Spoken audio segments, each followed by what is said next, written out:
and welcome to Stack Mental Health Awareness Events. My name is Joy Kelekume Oziomaka, and I'm delighted to be the chair for today's event. First of all, thank you all for joining us. Today's event is much more than announcing the winner, but bringing people together to learn, share, and support one another. As we know, mental health affects all of us. We are experiencing challenges, emotions, stress, and difficult moments throughout our life. The more openly we speak, our mental health, the better we speak about our mental health, the better we support one another. But before we continue, I would like to introduce the founder of Stack, a fashion brand using clothing as a way to inspire confidence, encourage positive conversation, and remind people to prioritize their well-being. Join me in welcoming the founder of Stack, Chikamso Kanu.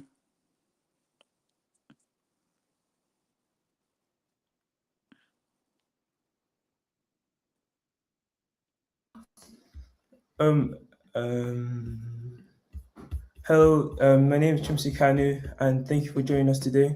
I'm the founder of Stark. I would like to begin by saying a huge thank you to everyone who has supported Stark, participating in our mental health awareness campaign during the Children's Mental Health Week in February, and taking time to join us today. Stark was created with the belief that fashion can be more than something we wear.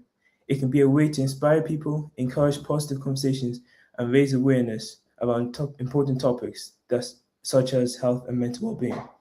Through Stark, our aim is to make conversations about mental health easier, more open, and more accessible. Earlier this year, we launched a mental health campaign to encourage young people to learn more about mental health and challenge stigmas. The campaign was not about prizes, it was about encouraging young people to learn, engage, and recognize the importance of looking after their mental well being. As we continue the same today, there will be opportunities during this 1 hour event for participants to win prizes too.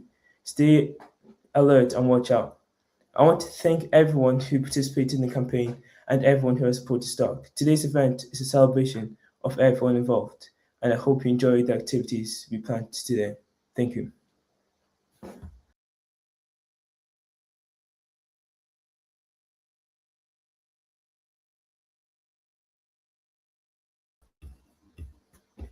Mental health affects every community, workplace, and family. The more we educate ourselves, the more we can support one another. We are delighted to welcome Shabnam Hanif. Shabnam is a psychologist, offshore psychologist, business growth psychology, corporate well-being, and management director of Introspection, a leading and award-winning mental health and well-being organization specializing in workforce well-being and transitional management, who will be sharing her knowledge and experience surrounding mental health, well-being, and biggest stigmas that still exist today. Please join me in introducing Shabnam Hanif. Hello, hi everyone.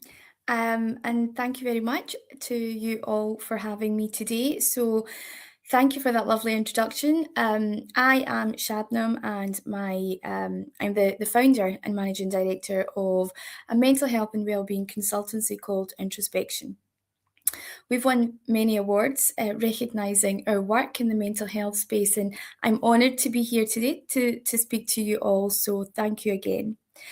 I guess I just really wanted to speak to you about raising awareness of mental health and really assisting everyone with their own mental health and how we can be a bit more self-aware and help ourselves and notice signs in others. So my work is predominantly focused in the workplace for employees, whether it's offshore or in isolated or high pressure environments. Now, you creative individuals are in the fashion industry, which can be isolating. It's long hours, and that impacts our mental health. So, anything that when we talk about mental health, I always start my discussions by asking, the audience, if I said the word or the term mental health to you, what's the first thing that springs to mind? Now, let's take a moment and think about that. So I've just said mental health to you all. What do you instantly think about? Is it depression? Is it anxiety? Is it someone stressed out? Is it someone crying? Because these are the things that people say to me all the time. The fundamental difference is actually what about the happiness, the joy, the pleasure? That is also part of our mental health. But what we've done is we've related the term mental health to all the negative stuff. So it's really important to recognize actually all the positive stuff still constitutes to our over mental health. And that's what is going to pull us out of things when we feel anxious and we feel stressed. We need to go back to, right, what is it that gives me a bit of joy? What gives me pleasure? Because that's what I need right now. And that's what I want to speak to you about. Your industry in fashion now, I'm very fortunate to know Joy Kelly-Coomey, super talented, but she works all the time. And I get that when you're running a business or you're designing things, you've got tight deadlines, that we give it all to what we're working on. And that's okay. But we also need to recognize that, how is this making us feel? How is this affecting my sleep? Is this affecting my exercise? And is it affecting my diet, right? Because those magic 3, sleep, diet, exercise, are the key components. It's the foundation of supporting our poor mental health. So when we do feel like we're struggling, always go back to the baseline, which is your sleep, diet, and exercise. And once we have them aligned, actually a lot can be fixed with just looking at those 3. However, if it's not, then we need to recognise what actually is going on with ourselves. What I do want to draw your attention to, now you guys will know this way better than I do, but mental health isn't just for those that may be really successful or are struggling at the beginning of their career.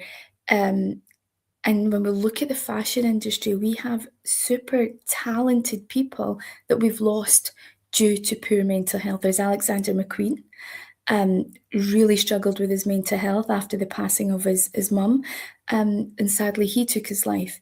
Kate Spade, she had lots of issues with poor mental health, and sadly she took her life.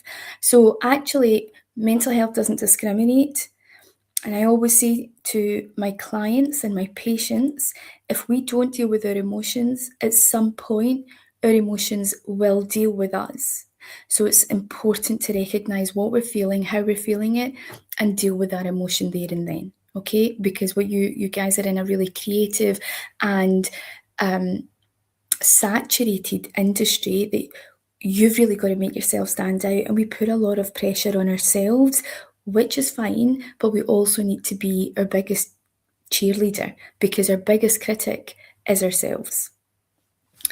Now, what I did have some statistics to share. So the biggest industry that struggles with mental health is construction, and what we have seen is that the largest demographic that struggles with mental health is the age range between 20 and 40 years old. So this is pivotal to all you young people. I'm no longer part of that group, but yes, it's pivotal for you guys to really understand what resilience means to you and understand what poor mental health looks like. So I talk a lot about stress and anxiety, right? So a lot of people come to me and they say, oh, Shabnam, I'm really stressed out. But actually what they're experiencing is pressure. And pressure is fine, because pressure is what drives us. It pushes us forward. Athletes perform well, actually better, when we apply a bit more pressure on them. But when we're unable to manage that pressure becomes overwhelming. It crosses over to a toxic realm, and we know that is stress. Okay, so stress is simply the body's the body feeling threatened or just being under too much pressure. So when we're in this cycle of stress, it can be crossed over into something that we know as anxiety. Now, anxiety is the most common mental health illness in the entire world. Okay, there is not one person in this world that has never been anxious. So if people tell you, oh, I've never felt anxiety before, it's not true. And anxiety is normal. We get a bit of anxiety when we're going for a job interview, or we're doing a driving test, or just before we're going to get married, or a big change in our life. We all experience anxiety, and that's fine. Do you know that's normal? But when we're unable to manage anxiety, then it becomes a problem. So what happens in our brain when we feel anxious? In our frontal lobe, we have a small structure, and that structure is known as the amygdala. Okay, and that is our brain's alarm system. So when we process something externally that gives us a bit of fear, right? So it could be exams, it could be public speaking, it could be your wedding day, whatever it is. But we've got that little bit of fear. Our brain processes that incident. The amygdala processes that, and it becomes overstimulated. Now, when the amygdala becomes overstimulated, which is, remember, our alarm system, it begins to overproduce a neurochemical or a hormone that we know is cortisol. Now, cortisol, little bits of cortisol is fine. That's our fight and fear hormone, right? But when we're overproducing this, what happens to us? Our heart races, our pupils dilate, we begin to sweat, and we're in this cycle of anxiety, right? Now, the key thing for you guys is to really understand when we're in this cycle, we have the power to break that cycle.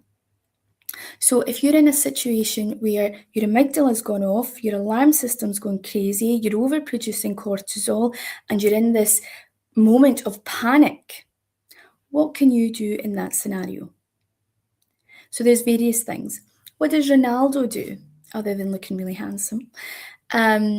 He takes, when he's taking a penalty kick or he's taking a free kick, what does he do? He takes a few deep breaths, okay? Now, deep breathing, what that does is it manipulates our brain to produce another hormone that we know is serotonin. Serotonin is our brain's natural mood stabilizer. Now, as we produce serotonin through deep breathing, the cortisol will naturally come down and we feel more at ease. Okay, so just doing that for 2 minutes will help you bring your anxiety levels down because you're producing serotonin in your brain. The most effective way of anything when you feel panicked, you feel uncomfortable, or you're feeling unsettled is boundaries. I talk about boundaries all the time. So remove yourself from the situation, regardless of what it is. If it's a difficult conversation or if it's something that you're going to do that you don't want to do, just take a minute, walk away. You can always come back to the scenario, but just listen to what your brain is telling you. You don't feel comfortable. It feels like it's threatened. So remove yourself from the situation. That is the most effective boundary that you can implement. When we look at depression, now depression is something that a lot of high fashion role models have suffered with. How do we manage that? Depression can be a low mood. I often, again, have a lot of people coming into my clinic saying, Shabnam, I'm so depressed. And a lot of the time they're not, right? They're just feeling sad. And that's okay. It's fine to feel sad. The way we're allowed to feel happy, we're also allowed to feel sad. So it becomes problematic when we don't know why we're feeling sad. And sadness is going on for a week, 2 weeks. It's prolonged periods of sadness. So then we have to think, right, this could perhaps be depression. If we don't know what's causing our sadness, there's no real reason, then it could be depression. Now, our point of contact when we feel that we are depressed should never be our GP, even though we have to go to the GP to get the referral. Remember, when we've got problems with our eyes, we don't go to the GP, we go to an optician. When we've got problems with our teeth, we don't go to the GP, we go to a dentist. So if we feel that we're struggling with our mental health, the only reason you or I would like you to go to a GP is for that referral to a counsellor or someone like me, a psychologist, that can then help you with your thought patterns. Now, the GP may give you some antidepressants.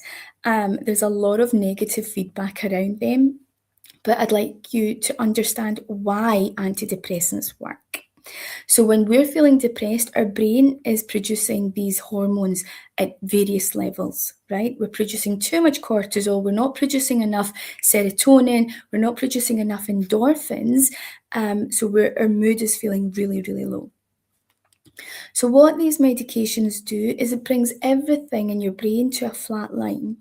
So you probably just don't feel anything at all. And there's a lot of people that actually say, oh, well, since I've been on the medication, I just feel a bit numb. I don't feel happy. I don't feel sad.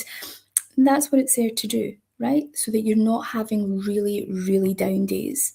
You're just feeling more flat than anything else. But it's at that point that you'll then go to your therapist and be able to articulate exactly how you're feeling.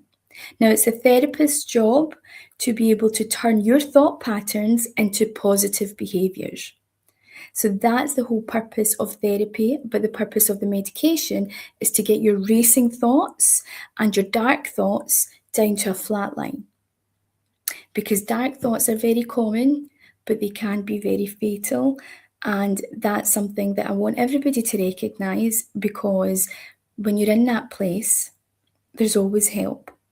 Now, I've spoken about suicide a lot, and the reason I do spend a lot of time on suicide is because it's very problematic. And I always say this: suicide is a permanent solution to a temporary problem. Okay, every problem is temporary and it can be fixed, and suicide is not one of those answers. The biggest demographic for suicides is men. 75% of all suicides are men, and suicide is the biggest killer of men under the age of 40. So we have a huge problem with suicide and men. And the reason is because there's a big stigma around mental health. Men feel like they can't communicate or they shouldn't communicate. When it comes to females attempt suicide 3 times more than what men do. But they're just not as successful at it as men are. And that's because men, it takes them a longer time to get to that stage. But when they're there, they become mission focused. Men are more mission focused, whereas females, and if you're anything like me, you know, we always try and talk ourselves out of decisions that we make, even if it's just going to a restaurant. Whereas men, once they've made that decision, they're very mission focused.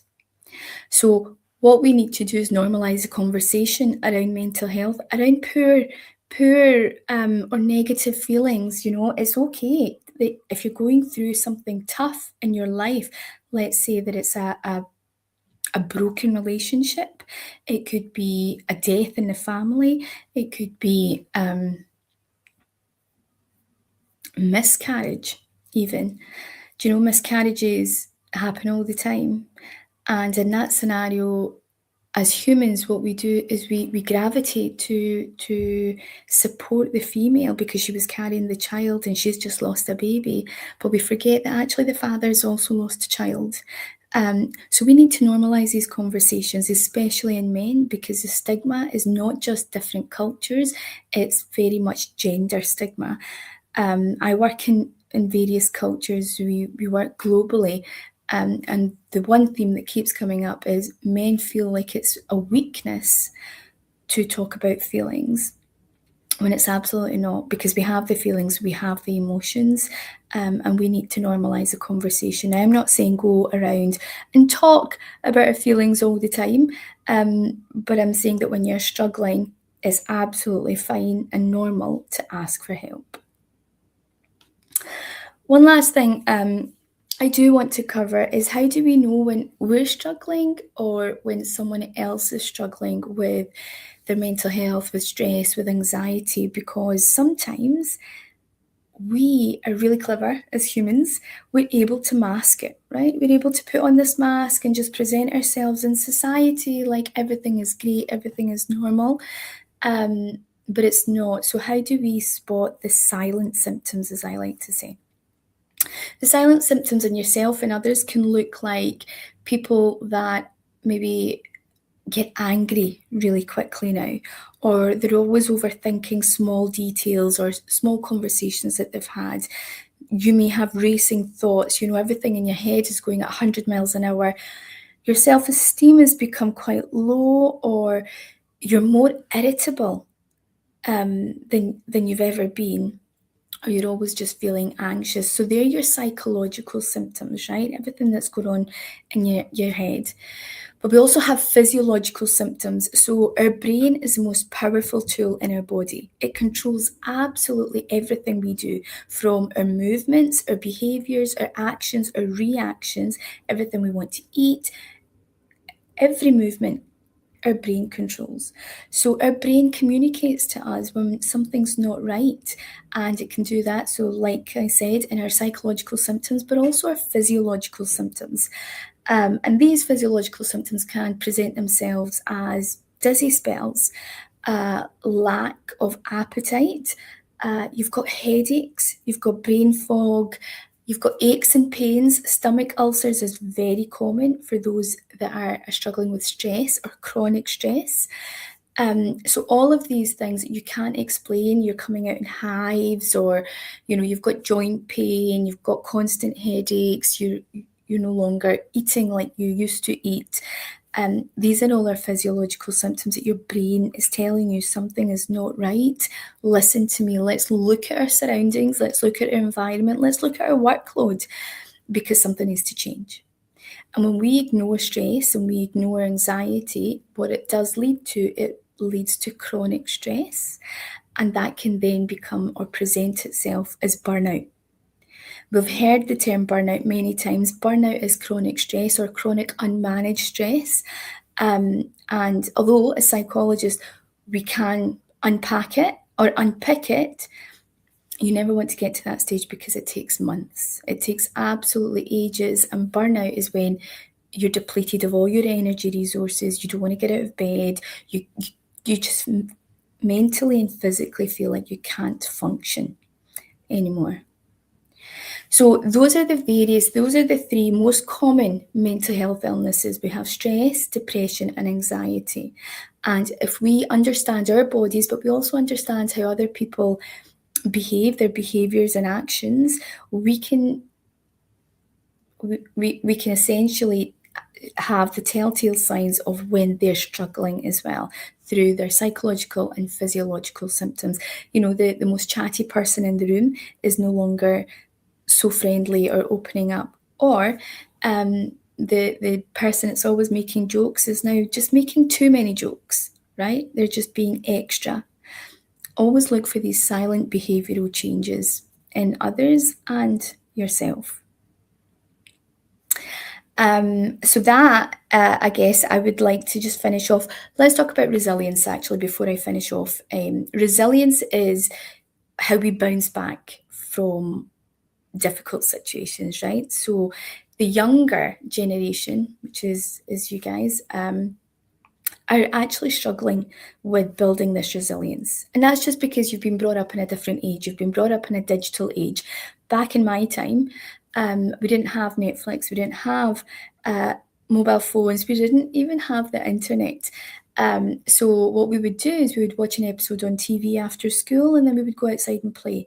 So we were just naturally getting that exercise, we were getting outdoors, fresh air, right? So we've naturally over time built that resilience.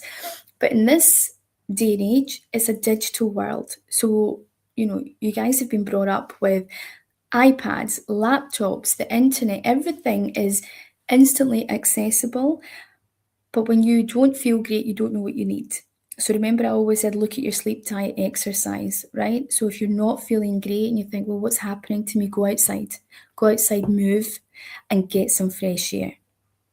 A lot can be fixed with that.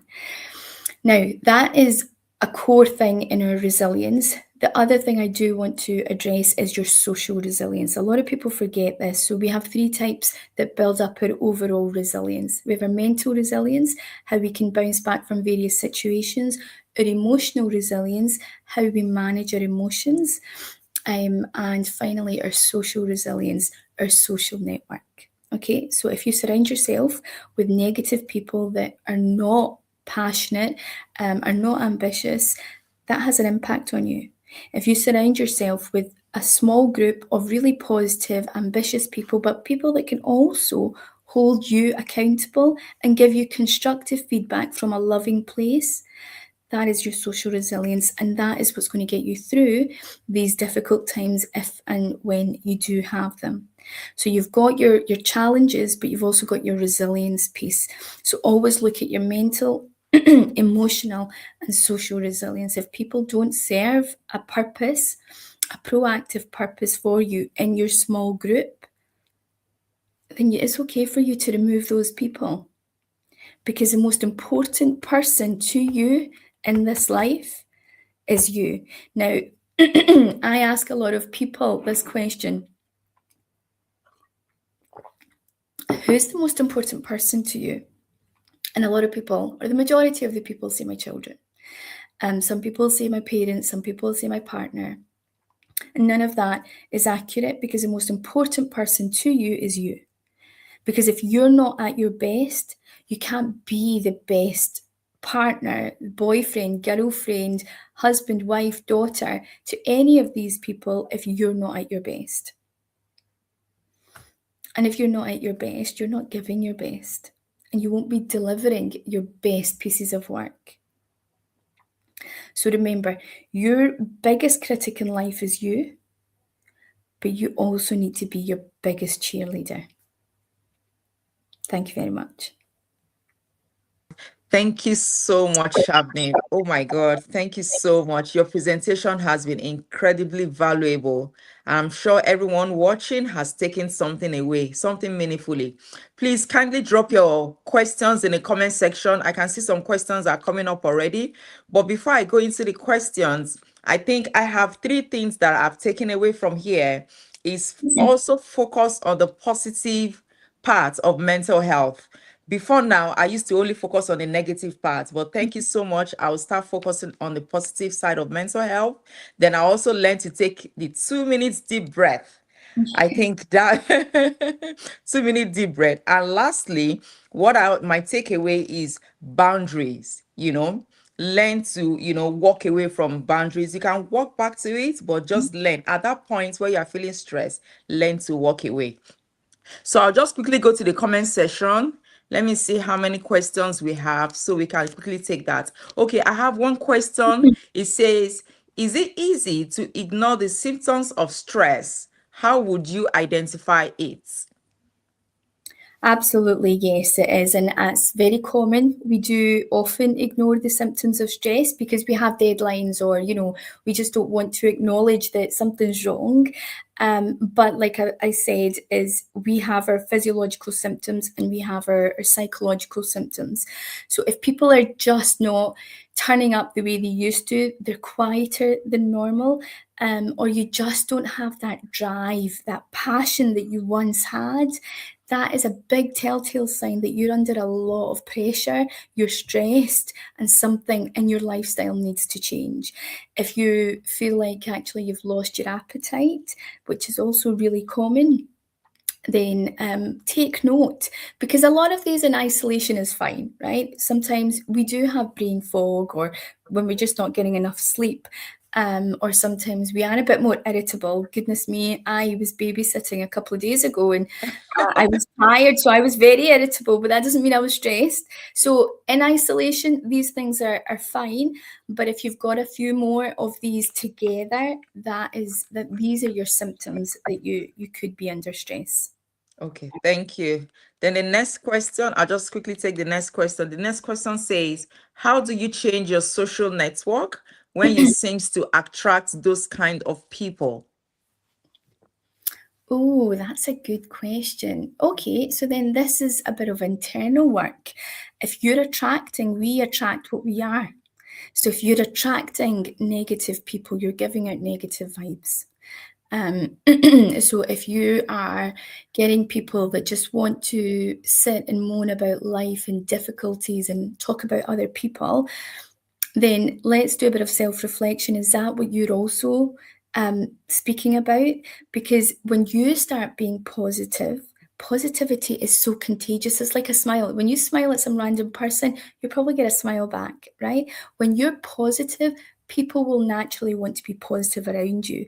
And if they don't, these people are not your people. So this sounds like that you need to maybe do a bit more internal work and think, actually, what is it that I'm putting out there that if I'm attracting these people?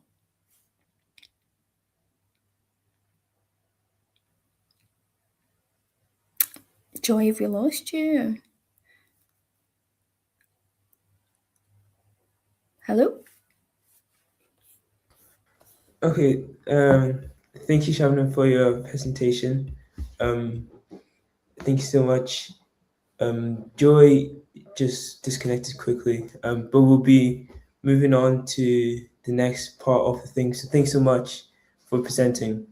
Thank you, And everyone. Thank you very much. nextly, we'll be looking at stocks. So I'll now like to spend a few minutes talking about the mission behind stock. What makes stock different is that we believe fashion can be used as a tool to educate, encourage, and lead to positive change. Every hoodie, jumper, and t-shirt has been designed with purpose. The goal is not to simply create clothing, but the goal is to create conversations. Whether that's encouraging people to prioritize their well-being, reminding someone to check in with a friend, or helping someone to feel more confident, every piece of clothing supports Stark's wider mission of promoting health and well-being. During mental health awareness campaigns throughout the year, Stark also released limited edition collections to continue supporting important causes and encouraging people to learn more about their health. We're still at the beginning of this journey, but we're incredibly grateful to everyone who has chosen to become part of Stark's community.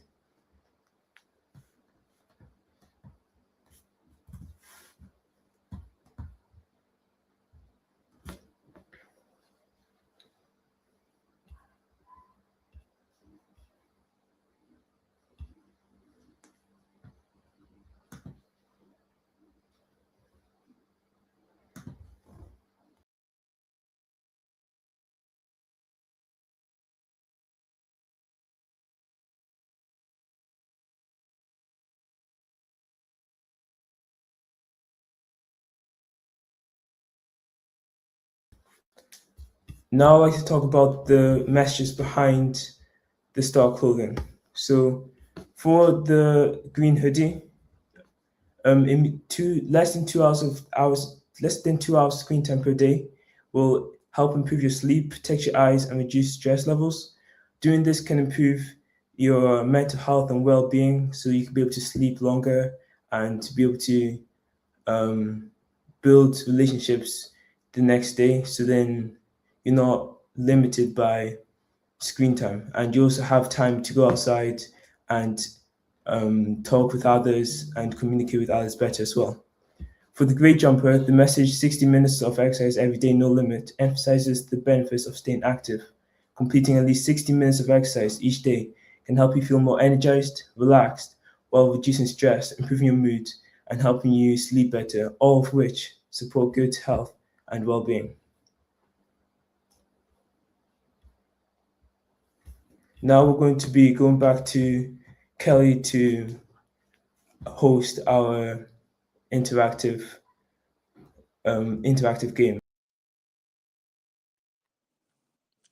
Thank you. Thank you so much, Chikanso. What an impressive presentation and nice design of hoodie. I think we need to watch out for those hoodies when they're out so we can get some, so we can keep spreading the word. Now we're at the interactive session about mental health, and we have just about 3 questions. I'm also being time conscious because we are supposed to leave here at 1 p.m. And we have gifts for 2 people who interact the most today during this activity. So my first question will be, what is the one thing you do that helps improves your mental health? Kindly drop your answers in the comment section, please. And the best answer, or the most, explanatory answer, will get a gift. The time starts now. Or maybe I'll also read out the second and the third question so that we can take all the answers together. The second question says, if you notice that a friend was not acting like themselves, what would you do? And the third question, how many times do you check on others?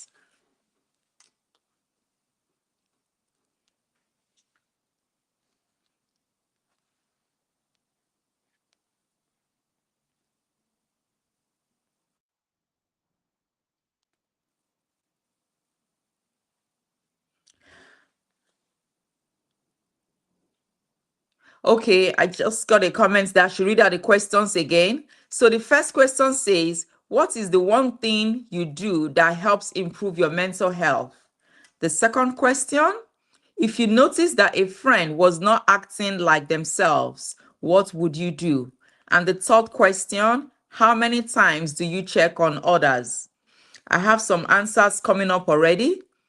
Adure said exercising and spending time with family. She also said listening to music. Check on others as many times as possible. Chikamso, I think you have to pick the winner. The comments are really coming in. Comments and the answers to the question.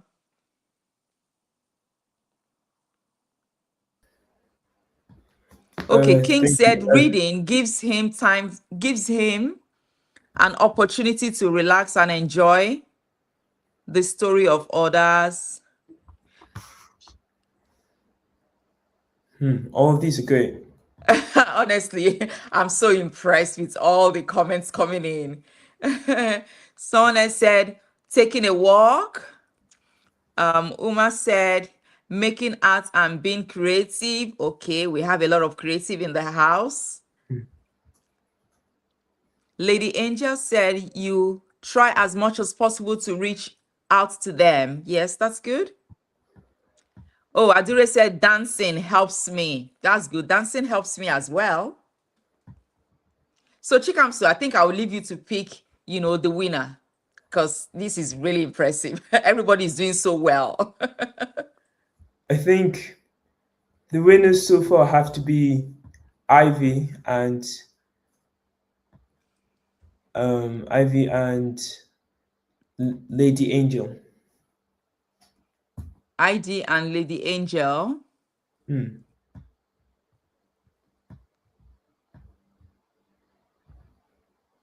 Okay, if that's the winner, congratulations, Ivy and Lady Angel. Congrats. We'll be getting in touch with you very soon. Okay. Thank you, everyone. Thank you all for your comments. Thank you for your contribution. Now we are going into the live prize draw for everyone who have registered. Chikamso, I think you will take this part. Yeah. Thank you so much. So, for those who don't know, earlier this year we hosted a mental health awareness quiz for to raise awareness about mental health and well-being. Today's winners will be selected completely at random. Today's winners will be selected completely at random, and there'll be 5 winners to win a hoodie. So let me just bring up the wheel.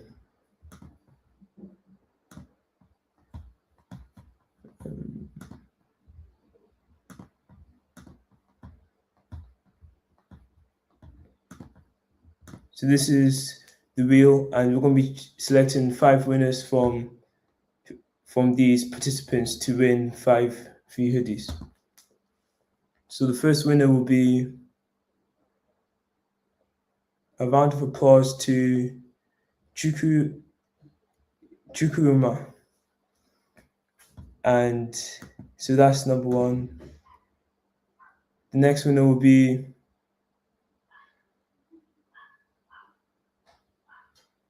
Favor.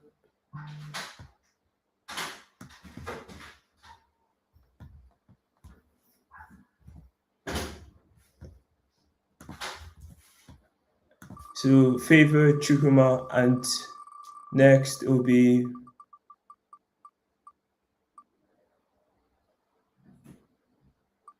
Chloe as the third winner.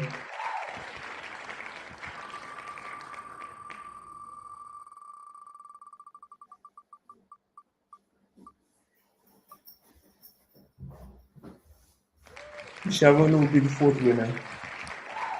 And finally,